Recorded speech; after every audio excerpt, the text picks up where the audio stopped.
Seja muito bem-vindo ao ScaleCast, o podcast para você que é o empreendedor, que quer escalar a sua empresa, que quer crescer muito. A gente vai trazer aqui diversos insights, diversas histórias que possam te ajudar a crescer nesse ambiente cada vez mais transformador. Meu nome é Marcelo Pimenta, eu sou sócio e Head of Growth da Startse e hoje a gente está aqui com uma história incrível para você que quer conhecer o background de um atleta para depois uma pessoa que conseguiu criar uma empresa de altíssima escala, que inclusive passou por um movimento de M&A agora com a GetNet. O nome dele é João Cruz, da AI. Tudo bem, João? Tudo e aí? Ótimo, muito prazer. O prazer é todo nosso, muito obrigado aí pela presença, por ter aceito o nosso convite. E para a gente começar esse bate-papo de hoje aqui, eu gostaria de perguntar um pouquinho sobre essa sua história, né? Pré-empresa. Como é que foi? Você veio de um mercado completamente diferente do que a gente está acostumado. Conta pra gente um pouco dessa trajetória, por favor. Show. Bom, meu começo foi com esporte, né? Então, já muito novo na escola, tentando me conhecer, me autoconhecer, eu via que talvez eu não me encaixava naquela escala normal de estudar, de se formar, de buscar seu trabalho. Então, eu sempre fui aquele adolescente que estava sempre expulso da sala na coordenação, mas eu tinha uma energia, né, algo que obviamente me movia. Então eu comecei a me descobrir, né, no esporte, né, muito cedo, ganhando várias...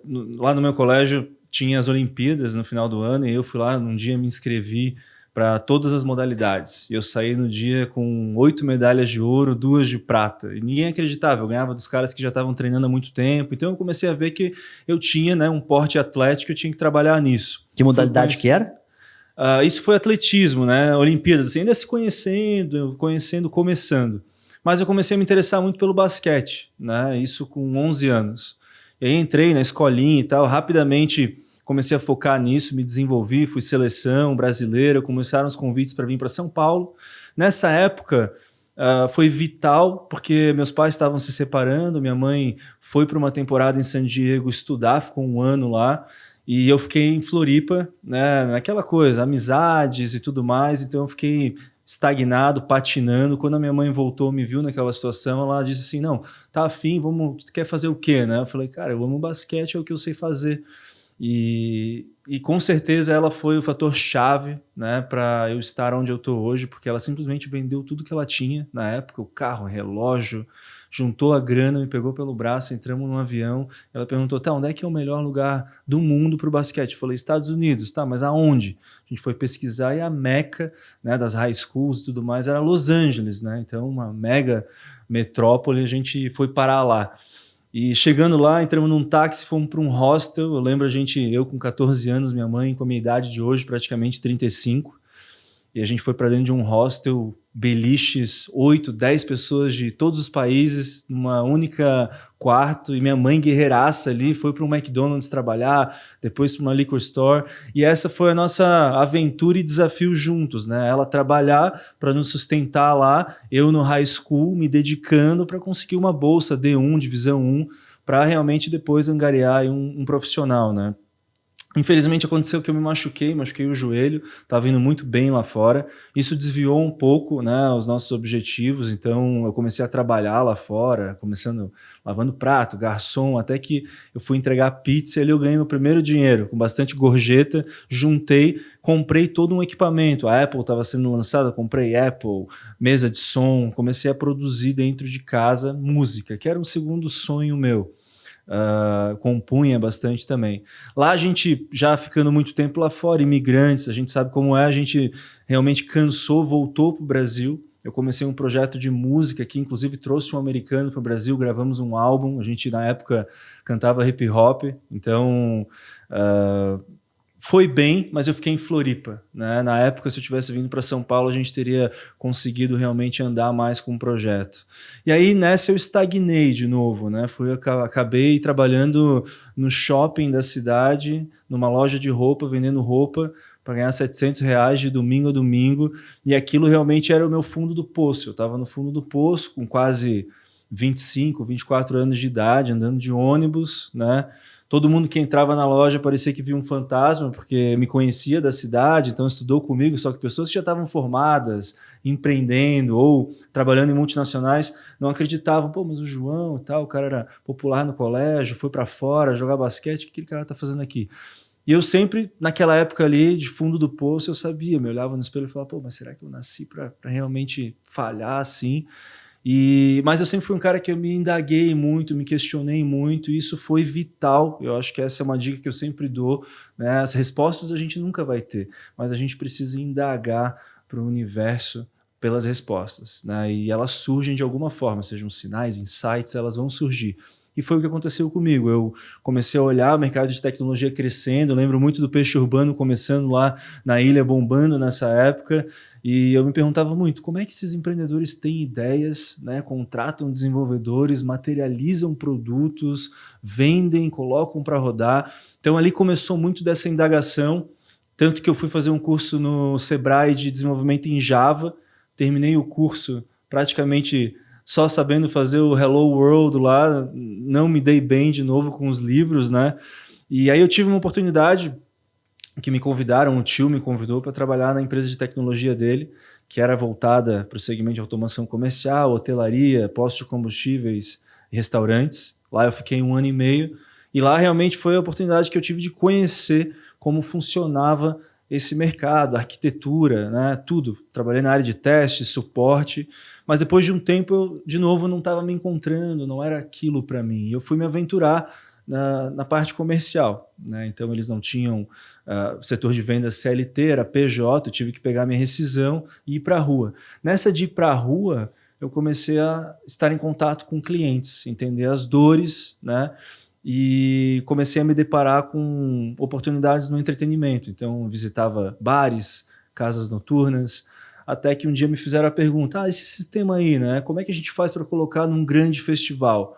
E aí nessa hora eu vi que não era viável, né? Quando a gente está falando de sistemas legados, a gente está falando de desenvolvimento em Delphi, Windows, CPU, teclado, monitor, mouse, impressora, são 8 equipamentos que formam esse caixa físico. E quando o cara me fez a pergunta, ele ia precisar de 100, 200, 300 caixas num mega festival. Eu falei, é impossível levar isso para dentro de um festival. E eu tinha essa dor também quando eu comecei a frequentar de filas gigantescas e um atendimento precário nesses eventos. Foi quando simplesmente a ideia desceu na minha cabeça, né? E eu fui para o Google pesquisar se existia aquilo que eu imaginei, que era uma impressora portátil Bluetooth, pequenininha, que ia na cintura. Eu pensei, cara, se tiver um celular ou um tablet com uma impressorinha dessa, o cara pode ser um caixa móvel nesse evento, tirando gente da fila. E eu fui para o Google pesquisar e eu achei lá na China, isso foi em 2011. Né? Em 2012 eu trouxe essa impressora, eu liguei para um cara que trabalhou comigo, eu falei, cara, quanto que tu faz para desenvolver um PDV em Android? Eu tenho aqui, não vou nem te perguntar quanto que tu faz, eu vou dizer quanto que eu tenho R$4.000 da minha rescisão, tu faz esse negócio para mim? Aí ele falou, puta, João, tô sem tempo, não sei. Cara, o tempo que levar, eu aguardo, só faz isso para mim, esse negócio vai salvar a minha vida no momento que eu tô. E desde então eu já acreditava, tanto que quando eu tive a ideia, eu fiquei de joelhos no chão chorando, agradecendo a Deus pela ideia, e não era nada. E ele me questionou muito, ele falou, João, mas peraí, Android, cara, Android acabou de lançar o modelo S2, como é que tu quer desenvolver nessa linguagem que nem sabemos se vai dar certo, né? Hoje já está no S22, e é o que é o Android. Então, naquela época já foi realmente um movimento de pioneirismo nesse sentido de apostar, mergulhar de cabeça, seja o que Deus quiser, e deu certo. Desenvolvemos, praticamente fomos a primeira solução de vendas mobile nativa em Android, nascendo em 2012. Se a gente olha uma Square hoje que tem no seu DNA isso, ela nasceu em 2013 fazendo meios de pagamento. Foi para a área de automação lá por 2014, 2015, quando o Clover também nasceu em 2014, já nessa pegada. Então a gente nasceu antes deles, fazendo o que é o core deles hoje. E foi muito rápido, assim, sabe? Eu era uma empresa de um homem só, então eu vendia, eu era o primeiro a chegar no evento, entrava nos caixas, treinava todo mundo, ficava o evento inteiro, então eu chegava às 9 da noite, saía às 9 da manhã, fechava os caixas, batia os caixas, recebia, parecia um artista, um DJ, porque eles pagavam meu aéreo, minha hospedagem, minha alimentação, eu chegava, tinha um percentual do bar, saía com um bom dinheiro, criei meu primeiro salário nessa oportunidade, isso era mais ou menos 2013. E aí, em 2014, eu comecei a entender que para eu crescer nesse negócio, eu ia ter que ter máquinas. E era um investimento alto. Eu tinha que comprar celulares, tablets, impressoras portáteis, os acessórios para essa operação. E aí foi quando entrou meu sócio, né, com o investimento anjo na empresa. Ali a gente comprou equipamento, eu saí de Floripa, vim para São Paulo. Aqui a gente conquistou nossos primeiros grandes clientes. E aí foi tudo muito rápido, né? A gente bootstrapping, já ganhando grana, reinvestindo. A gente fez aí mais de 65 mil diferentes operações num espaço de 6, 7 anos. Impactamos mais de 50 milhões de pessoas. Mais de 50 milhões de pessoas compraram na nossa solução. Né? Foram transacionados mais de 4 bi, né, nesse sistema que a gente chama de sistematizado. Já chamava iMobile. iMobile nessa época. Já nasceu como iMobile, foi o nome, né? E esse nome tem algum viés? Cara, eu sempre sonhei em construir uma marca global. Eu acho que eu sempre tive um pouco dessa coisa de... Quando eu fui para fora, eu carregava muito desse patriotismo de dizer, eu sou brasileiro, sou baixo para o esporte, quero me destacar aqui, tenho certeza que eu tenho potencial. Infelizmente lá não deu certo, né? Então eu tenho esse assunto mal resolvido que com certeza agora a gente quer voltar para lá e fazer uma história grande lá também. Então, quando eu pensei em um nome, eu já pensei em um nome global que tinha a ver com o nosso negócio, mobilidade, e o I vem de visão, de controle para o negócio, com mobilidade. Né? Legal. Então veio disso.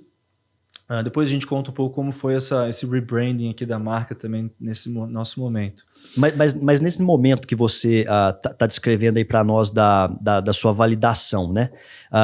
Como é que foi esse processo? Porque como você estava sozinho, depois quando entrou seu sócio, provavelmente você ganhou uma ajuda considerável para poder escalar o negócio. Mas ainda era a sua fase de validação, certo? O faturamento provavelmente ainda não era muito grande. Mas quando é que foi o clique que você falou, cara, eu tenho um negócio? Em que momento que aconteceu isso? Cara, para te ser sincero, no dia da ideia. No dia da ideia eu sabia que aquele negócio ia transformar a minha vida. Eu simplesmente sabia. E aí depois só desafio um atrás do outro. Mas como eu já tinha... A gente sempre fala de empreendedores que tem que quebrar 2, 3 vezes antes de acertar. E como eu já tinha quebrado no basquete, quebrado na música e estava quebrado, aquilo ali para mim era o que ia salvar a minha vida. E foi uma coisa muito transformadora. Então eu simplesmente internalizei e falei, cara, é agora, entendeu? Foi uma coisa meio que do além. Eu disse assim, eu tenho que fazer isso aqui dar certo, independente de qualquer desafio que venha. E foram inúmeros desafios ao longo dessa jornada, que nos testaram. Quando a gente está empreendendo, claro, a gente começa a ganhar um dinheiro, mas a gente está sempre buscando qualidade de vida. Né? E no fim das contas, entendendo no meio disso tudo qual que é a nossa verdadeira missão e propósito. Isso foi chegar um pouco tarde para mim também. Simplesmente foi a necessidade de sobrevivência. Então no seu caso, esse processo todo não foi muito da forma como acontece com todos os empreendedores. Ou seja, você tem uma validação de uma ideia, depois você vai para a fase de escala. As coisas foram acontecendo de maneira muito rápida, pelo que eu estou entendendo. Exato.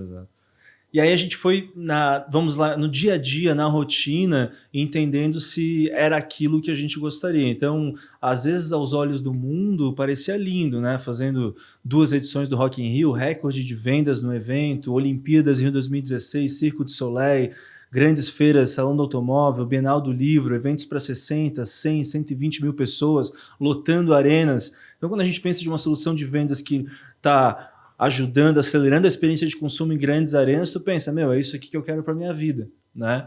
Mas aí a gente começa a olhar os números. Tô trabalhando pra caralho, mas no fim das contas essa conta não tá fechando. O que eu tenho que fazer? E aí a gente começou a olhar, a gente tem uma puta solução. E no varejo, por que isso aqui não tá ainda, se lá no mercado americano já tem empresas fazendo? E a gente entende que tem coisas que não dependem de nós.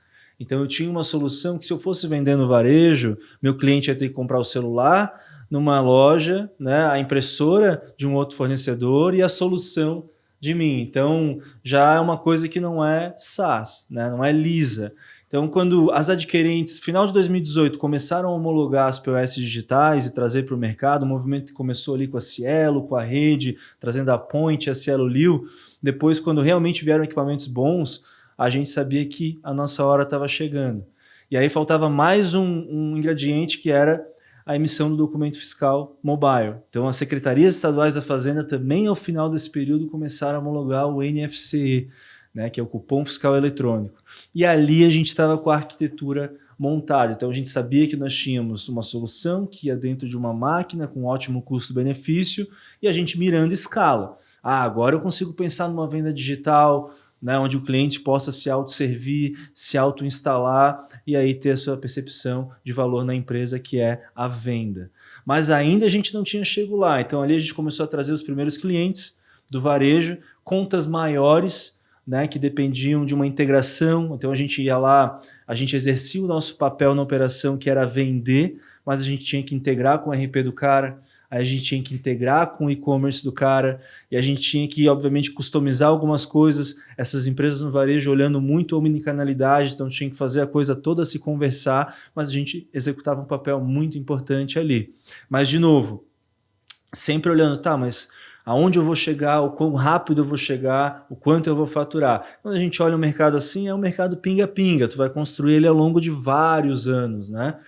E aí, de novo, veio a gente muito inquieto, entender, como a gente chega na escala. E aí a gente foi começar a olhar a cauda longa. Tá, e aí, existe oportunidade na cauda longa para nós, né, de levar essa solução para o pequeno? Como que está o pequeno? O cara de um nível sociocultural mais baixo, não tem acesso, ele está longe, o ticket é menor. E aí a gente começou a olhar, cara, além de ter uma oportunidade ali, existe uma missão por trás disso, né, uma causa social. E foi onde a gente entrou de cabeça, sabendo que ali finalmente mora o nosso SaaS, onde o cara vai ser impactado digitalmente, vai comprar, vai se autoconfigurar até as suas primeiras vendas, e nós seremos a primeira solução desse empreendedor. Porque até então ele está no caderninho, ele está na planilha, ele usa a moderninha, ele passa o pagamento, chegando no final do dia, ele vê lá, tira o extrato, putz, vendi R$1.500, mas o que eu vendi?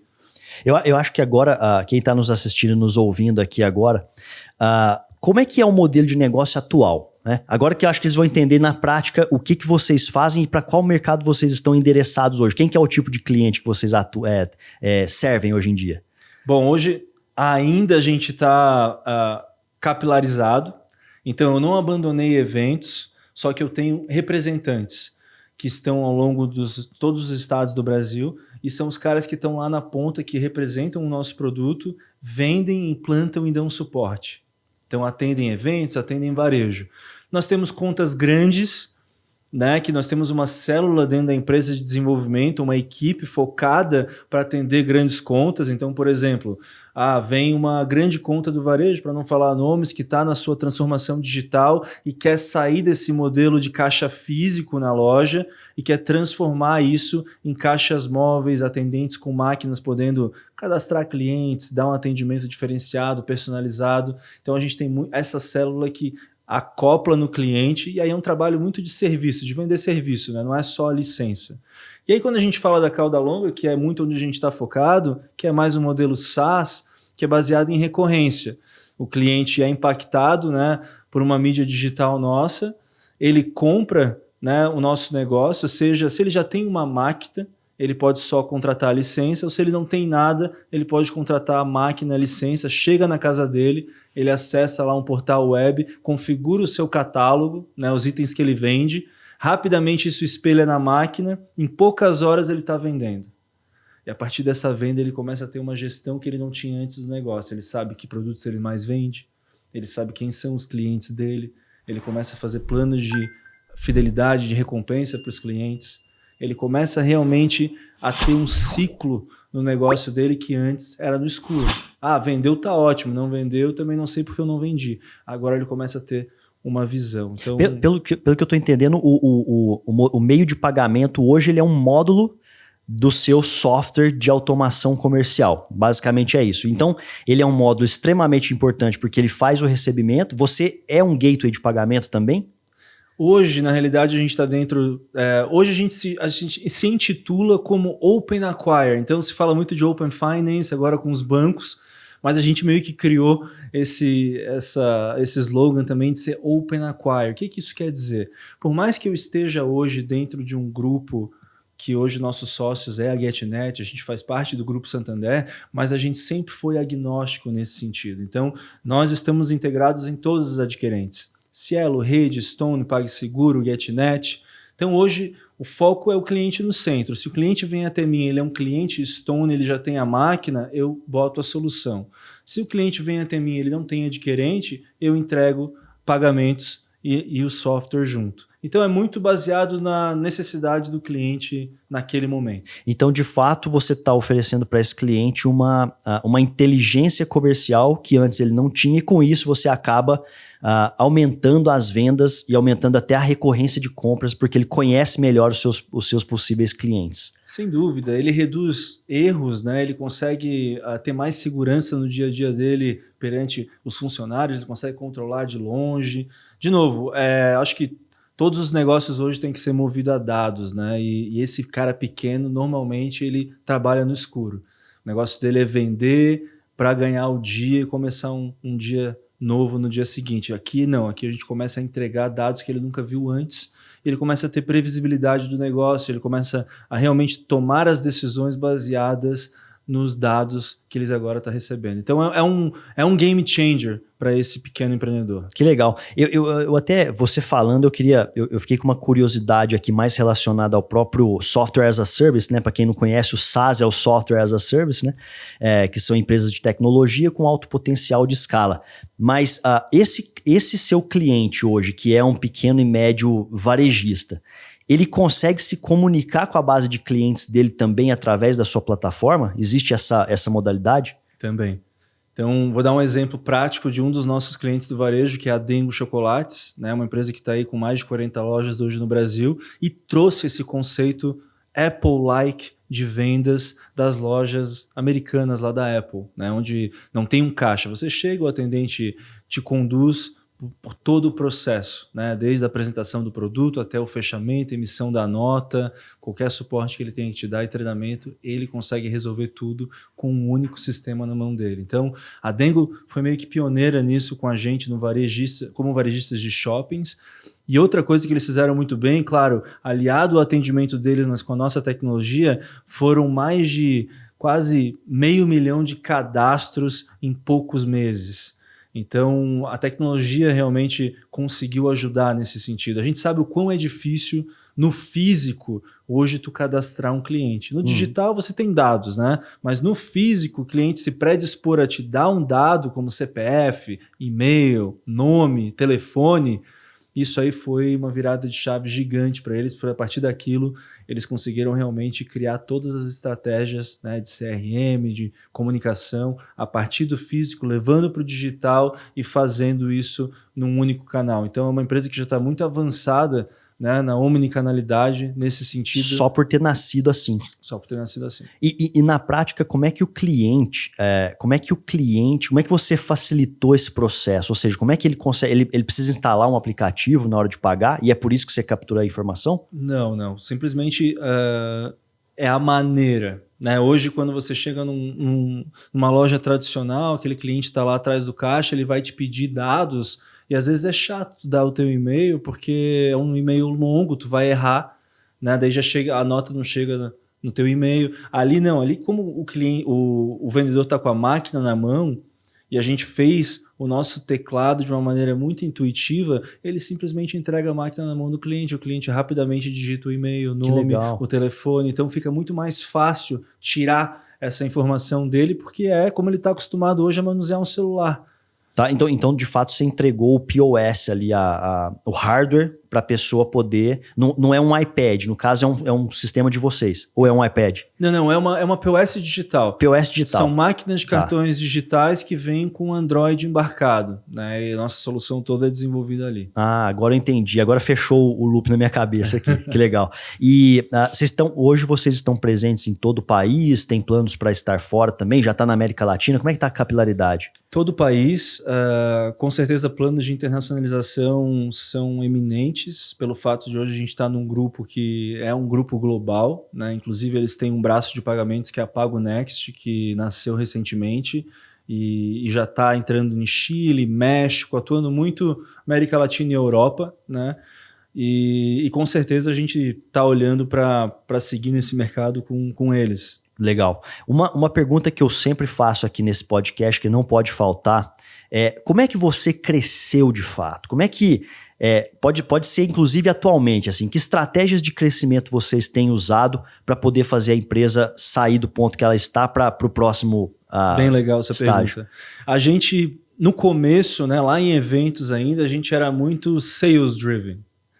Então, todas as nossas estratégias de crescimento eram baseadas em equipe de vendas que prospectavam clientes, que fechavam meio que no modelo de inside sales e, obviamente, a gente operacionalizava. Aí a gente começou a ter uma mudança quando a gente foi para o varejo de ser mais marketing driven, né? Então, a gente alcançava o nosso cliente através do marketing. Agora que a gente está se tornando uma empresa SaaS, a gente começa a trazer um pouco dessa essência de PLG, né, de Product Led Growth. Então, começamos estamos lançando agora em outubro o nosso modelo de, né, onde a gente deixa o cliente experimentar a solução e a partir dela, né, a partir desses dados, dessas análises, a gente faz essa conversação com ele para levar ele até uma compra, para levar ele para um upsell ou para um cross-sell. Então, agora a gente está muito olhando como realmente ser guiado por produto. Eu acho que essas foram as mudanças que a gente foi sofrendo para ir crescendo, né? Mas como é que vocês adquirem novos clientes de fato hoje em dia? Hoje em dia, basicamente é tráfego, né? Então, tráfego pago. A gente sabe que essa conta está cara para todo mundo, então a ideia aqui... mas esse hoje é o nosso principal canal, né? Tráfego pago, né? No digital e revendas no físico. Então eu tenho hoje também, que é um modelo social nosso, que a gente está dando empoderamento para caras que estejam buscando liberdade financeira, que estejam, sei lá, estagnados, buscando uma oportunidade de negócio. A gente criou uma escola também, parecida com vocês aqui, digital, para ensinar para essas pessoas como funciona o nosso negócio, ensiná-los a vender, ensiná-los a implantar, ensiná-los a dar suporte, em atender bem esses clientes, e a gente faz um revenue share, então o cara consegue crescer muito. Eu tenho caras que começaram do zero com a gente e hoje já estão na casa do $500 mil faturando no mês. Você tem um programa como se fosse de afiliados ou de consultores de vendas, alguma coisa. Esse é um canal representativo, então. Muito, e vai crescer muito. Que legal. E em relação à estrutura da empresa, mais ou menos a tamanho, departamentos que você tem, áreas, né? Principais áreas, como é que você está estruturado? Bom, principais áreas, naturalmente, pessoas, TI, desenvolvimento, comercial, marketing, suporte, operações, logística, implantação.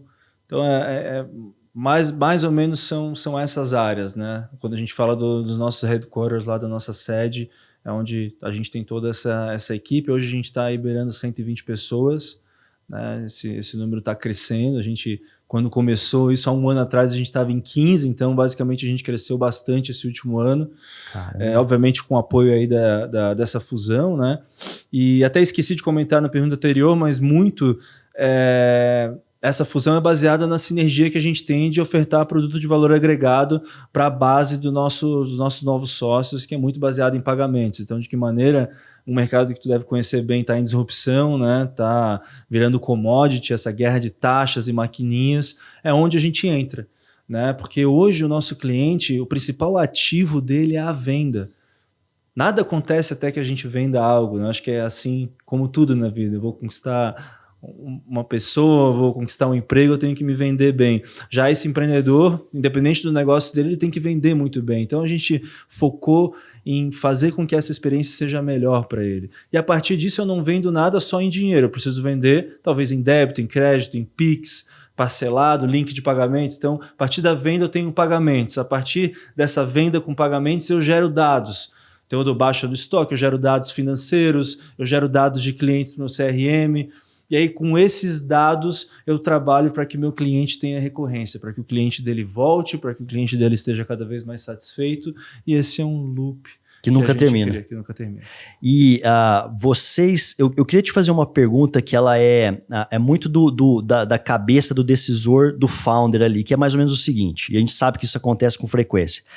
Você está num momento que a empresa está funcionando muito bem, de repente a sua tese de crescimento ela é lucrativa, porque tem muita gente que trabalha com a tese de venture capital, cresce primeiro e depois rentabiliza, né? No seu caso, pelo que eu entendi, você foi lucrativo antes e depois você veio nesse movimento com a GetNet. Mas como é que foi essa decisão, né? Por que você acreditou que chegou o momento de fazer um M&A? Ótimo. É bem legal. A gente... durante todo o início, né, a gente bootstrapping, crescendo e tudo mais, a gente sempre tinha, eu comentei contigo no começo, que o nosso maior desafio para crescer era máquinas. Então, se eu quero crescer 10 vezes, eu tenho 1.000 máquinas, eu vou ter que ter 10.000 máquinas. E nessa época, a gente não tinha máquinas. Só para tu ter noção, quando a empresa começou, eu tinha um equipamento, eu peguei um empréstimo, daí eu fiquei com 6. Aí quando entrou meu sócio, a gente teve 100, aí eu botei algumas revendas, eu fui para 300. Aí ali para 2018, quando as adquirentes homologaram a POS Digital, eu fechei com uma subadquirente que botou 1.000 máquinas. Ali foi o nosso boom em 2019, a gente apareceu muito para o mercado. Tanto que começaram as ofertas de M&A. E aí eu sentei com um grande player, né, e ele veio me fazer uma oferta, eu falei... Eu vim aqui para uma conversa de M&A, mas não é isso que eu quero. Eu quero uma parceria comercial, eu preciso de máquina, eu vou crescer muito em 2020 e a gente pode até colocar uma cláusula lá de opção de compra, mas a gente fala sobre isso mais tarde. Tá afim? E aí os caras até impactados assim, mas porra, tu veio aqui para falar do negócio, tá? Mas a gente gostou. O que tu precisa? Aí eles pensando que eu ia pedir mais 1.000, 2.000 máquinas, eu pedi 25.000 máquinas. Aí todo mundo caiu para trás, lá na empresa a galera me xingava, pô, João, tu é doido, cara, pra que fazer isso, perder um negócio? Aí os caras até meio que se engasgaram assim, falaram, não, mas a gente nunca viu disso e tal. Calma aí, nós vamos fazer uma proposta. Foi muito engraçado que eu fiquei na sala, todo mundo saiu, voltaram, eu pensei, meu, quanto será que vão dar, né? Eles falaram, 25 não vai dar, nós vamos te dar 10.000. E eu explodia por dentro, né? Eu falava, é isso, agora vai. E aí, claro, foi um contrato, foi dividido em 3 vezes, então primeiro iam destravar 3.500 máquinas, aí na medida que a gente ia adquirindo as metas ia destravar a segunda. E foi muito engraçado, chegou um caminhão que não entrava na rua, o tamanho do caminhão para botar 3.500 máquinas lá. Desceu, na época a gente estava com umas 50 pessoas na empresa, desceu a empresa inteira para carregar a caixa. Eu aluguei 3 salas vazias no mesmo dia para colocar a caixa. E todo mundo, tu é maluco, né, cara? O que tu foi fazer? Olha quanta máquina tem aqui. Mas a gente sabia que era isso que a gente precisava. A gente tinha demanda, não tinha máquina. Então, 2020, a gente ia crescer 4 vezes, né, com essas máquinas. Isso era finalzinho de 2020. E aí o que aconteceu em março? Pandemia. Caramba, e aí você estava cheio, lotado no seu estoque. Quase, imagina, construímos uma empresa de quase 100 pessoas no orgânico. Isso é difícil, né, cara? No Muito. Orgânico, né? E aí, cara, daí foi a pandemia mesmo, a gente... Eu, João, tive que, infelizmente, desligar 85 dessas pessoas, uma por uma, né? E, participando ali nesse momento com elas, eu tomando a minha porrada, mas tendo que tomar junto com elas. Essas 15 ficaram ganhando metade de um salário, e assim a gente travou os meses mais obscuros aí, março, abril, até agosto, quando começou a voltar ao mercado, e ali a gente tomou uma grande decisão. Vamos pivotar 100% e nunca mais olhar para trás. O nosso foco, a nossa energia. Porque eventos dá grana rápida, mas tu gasta energia. Tu nunca vai alcançar, tu nunca vai chegar no próximo estágio se tu não focar realmente, se tu arriscar. Então foi isso que eu sabia que a gente tinha que fazer isso. Isso, de novo, foi uma decisão minha. O pessoal me questionou muito, mas eu sabia que a gente tinha que tomar essa decisão.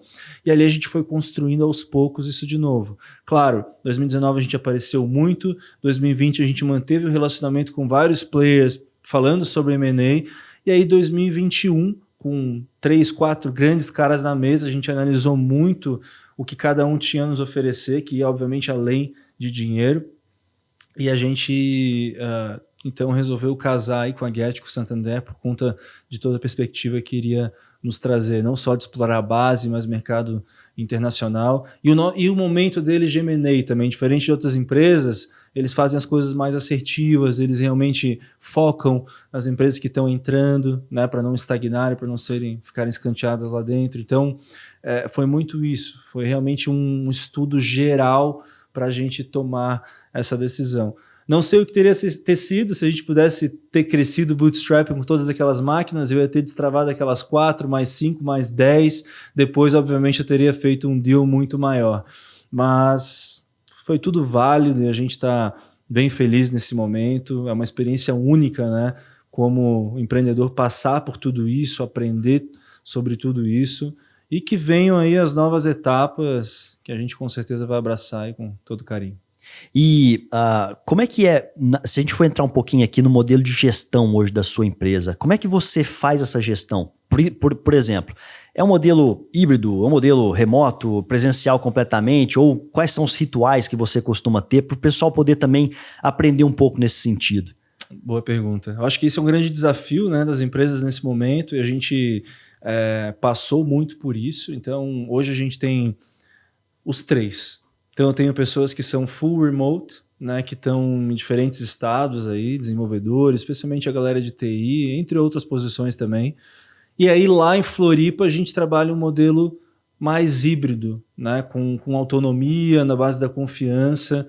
Claro, quando a gente está onboardando alguém, a gente gosta, por a gente estar num processo ainda de estruturação de empresa, a gente gosta que seja uma experiência mais imersiva, né? Então, os 3 primeiros meses é mais presencial para realmente conseguir captar bem tudo. E a partir disso, o cara vai conseguindo entrar numa rotina e ganhando autonomia e vai ficando um modelo híbrido. E a gente resolveu fazer as coisas por Floripa muito para conciliar os 2 mundos. Depois da pandemia, a gente teve a chance de trazer a empresa para São Paulo, né? Mas para estar aqui junto com eles. Mas a gente pensou que Floripa, aqui em São Paulo, a gente não teria diferencial para um cara que, qual que é o diferencial de pular de um prédio para o outro? Lá em Floripa, a gente tem toda a questão de qualidade de vida, então muita gente, né, quis repensar as coisas depois dessa pandemia. É isso, quando o cara tem a oportunidade de mudar de estado, talvez Floripa seja um local que ele queira aterrissar e ter uma experiência bacana, profissional, aliada também ao que a cidade tem a oferecer. Falando por alguém que mora, trabalha aqui na região de São Paulo, eu te falo que é exatamente isso que o pessoal sempre fala. Puxa, cara, sei lá, Nordeste, Floripa, né? São as opções que as pessoas consideram. E uma pergunta em relação à sua visão de futuro, que é uma coisa que a gente sempre sabe que o empreendedor precisa desenvolver o tempo inteiro, por quê? O que você vai fazer, né? Qual que é o próximo passo do seu negócio? Então, eu queria te fazer essa pergunta para você mostrar um pouco quais são os seus planos futuros aí. Eu acho que o cliente hoje, cada vez mais, ele está, obviamente, com mais acesso à informação, né? E um mercado cada vez mais competitivo.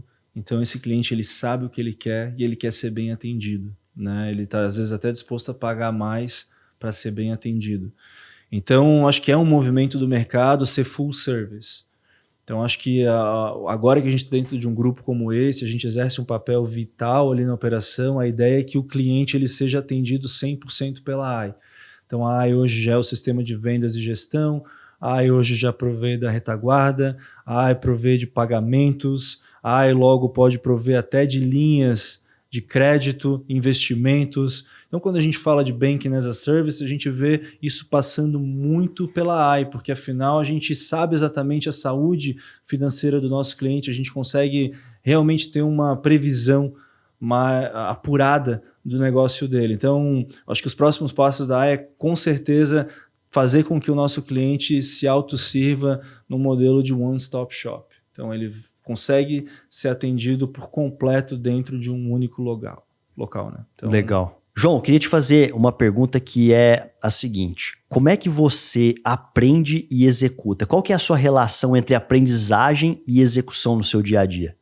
Ótima pergunta. Eu até pouco tempo não tinha tanto tempo para aprender, estava mergulhado em atividades operacionais. Agora que eu tenho uma equipe, eu tenho lideranças realmente tocando o negócio, eu consigo atuar mais no estratégico, participar de uma maneira muito mais efetiva, me sobra um pouquinho de tempo. E eu pego esse tempo realmente hoje.